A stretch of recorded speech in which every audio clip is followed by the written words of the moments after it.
Hi, Ten. This is just a quick recap of the difference between direct proportion and indirect proportion. So as you would have written in your notes, both of these deal with showing the relationship between two different variables. And variables are just things that can take on different values. For example, distance versus speed. Distance is a variable. Speed is also a variable. They can take on different values. For example, speed could be 20 kilometers per hour, 30 kilometers per hour, 35 kilometers per hour, etc. Another example is the relationship between the two variables, the number of hours you have worked versus the other variable, the wage that you would earn. And we know there's a relationship between these two variables, the hours worked and the wage that you earn. We know the more hours you work, you get paid more, right? This specific example is a direct proportion example. If we are told that two variables, y and x, are related in such that y is directly proportional to x, what it means in terms of equations is that y is equal to some constant times x. And a constant is not a variable, it is just a single number. So let's have a look at example 1. Your wage, you're told that your wage is directly proportional to the number of hours that you work. So when you see that phrase directly proportional, you should immediately think of the equation, the first variable is equal to k times the second variable. So in this case, the first variable is w. W is directly proportional, so w is equal to k times h, the second variable. Usually the next step is to figure out what the constant k is. And we do that by looking at the question. The question usually gives us a known set of values. So in this case, we're told that if you work for 7 hours, you get $210. W is 210 when H is 7. Okay, we can actually substitute that into our equation right here. So we have 210 for W is equal to K times H, which is 7.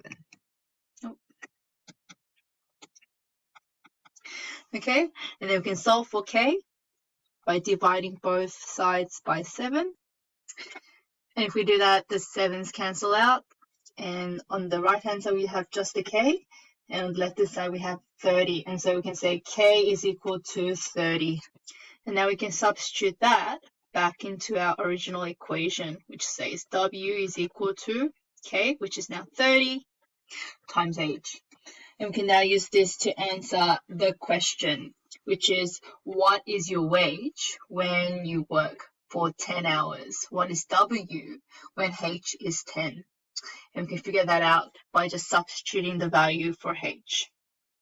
So W is equal to 30 times H, and that calculates to 300. And that's your answer. Now, most of your direct proportion questions will follow these exact steps. And so the first thing that you would do is you would write down the equation showing the relationship between the two variables. So the first variable is equal to k times the second variable. And then you substitute in the known values to figure out what k is. Let's have a look at question 1 of your homework.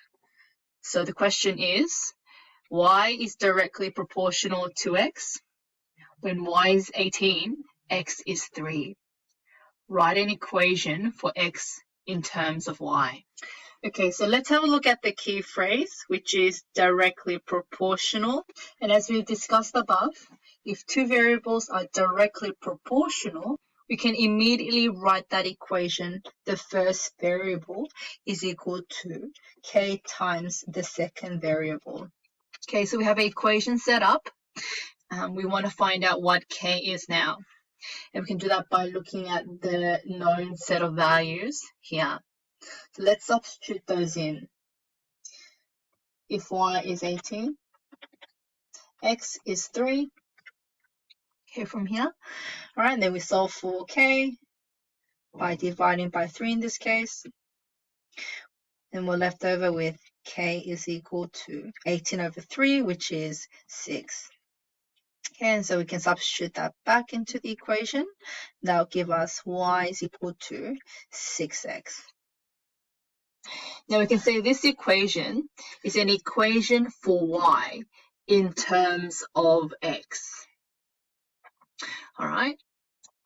But the question asks us to find this equation of x in terms of y. So what that means is we want to write down this equation with x as the subject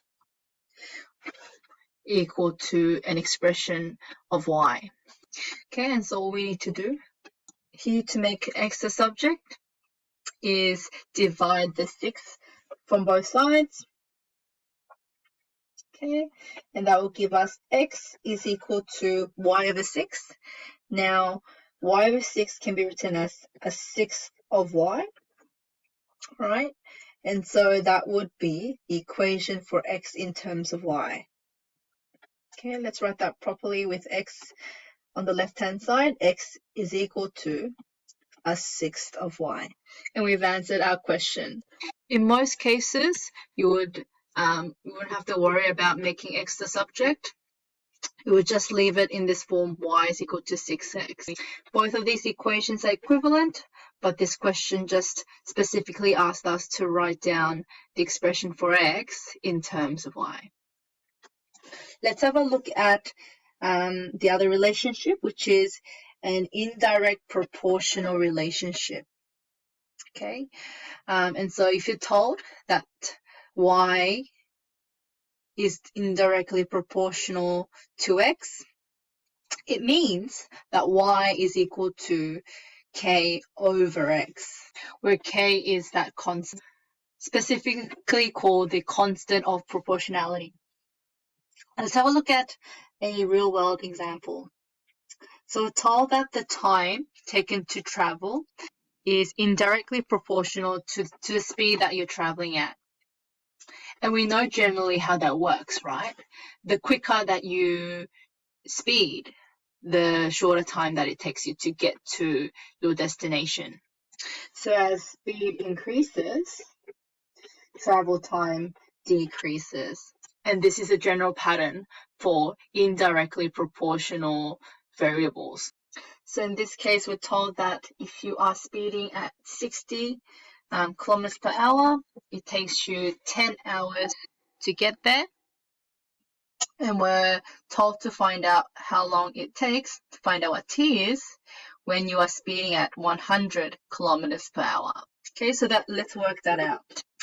In the first sentence, we're given the key phrase indirectly proportional. And so you'll write down the equation. T, the first variable, is equal to k over the second variable s. Okay, and now you would substitute in the values, the known values here, to figure out what k is. And so we are told that t is 10 when s is 60, so we have k over 60. To solve this equation for k, we would be multiplying both sides by 60. Okay, because 60 divided by 60 is 1. Left over with k is equal to 600, which we can now substitute back to our original equation to get our final equation. T is equal to 600 over s. And so we are done with the equation. Okay, we need to now answer the question. We need to find out what t is when s is 100. And so we substitute that into our equation. And that would give us 6. T is 6 when s is 100. Let's have a look at your homework question. Okay, we'll be going through exactly the same steps as we've done earlier. which was to first write down your equation, substitute in the known values, and then answer the question. And so in question 1 here, we're told that y is inversely proportional to x. Okay, and so we can immediately write down that equation. Y is equal to k over the second variable, which is x. Okay, and then substitute in the known set of values. If y is 5, x is 3. Okay, and then we now solve for k by multiplying both sides by the denominator 3 here. Okay, because 3's would then cancel out here. And we're left over with k is equal to 3 times 5, which is 15. Okay, and then we substitute that back into our original equation to get y is equal to 15 over x. And that's it. We're just told to find the equation linking the two variables. And so we've done that right here. And that's our answer.